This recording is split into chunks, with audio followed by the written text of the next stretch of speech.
Here is a question. Read it carefully and think about the answer. Let us solve it step by step.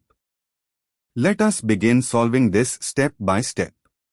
Identify the functional group and parent chain. The molecule contains a ChO carboxylic acid group. The carboxylic acid carbon is C1. Moving on to the next step. Trace the longest carbon chain containing the ChO group and both double bonds.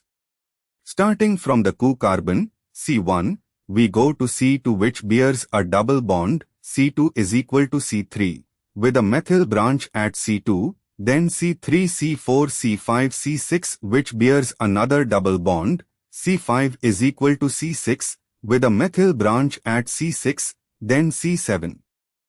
Moving on to the next step.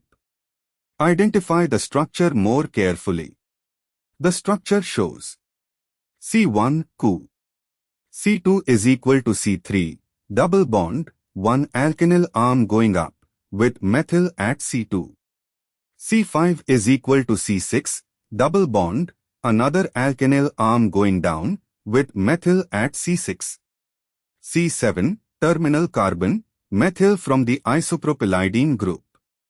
This gives a 7-carbon chain, heptanoic acid backbone, with double bonds at positions 2 and 5, and methyl groups at positions 2 and 6, 2,6-dimethyl hepta, 2,5-dianoic acid. And for the final step, number the chain to give the ChO the lowest locant, C1. The double bonds are at C2, C3 and C5, C6 methyl substituents are at C2 and C6.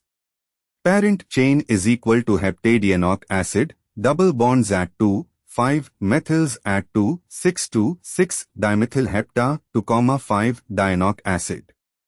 B. 3, 7-dimethyl hepta, 2,5-dianoic acid, incorrect numbering position of methyls.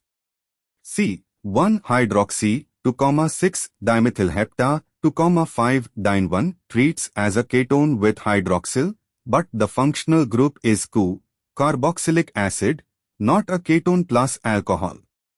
D. None of these, incorrect since option A is correct. Therefore, the correct answer is A. Therefore, the correct answer is option A.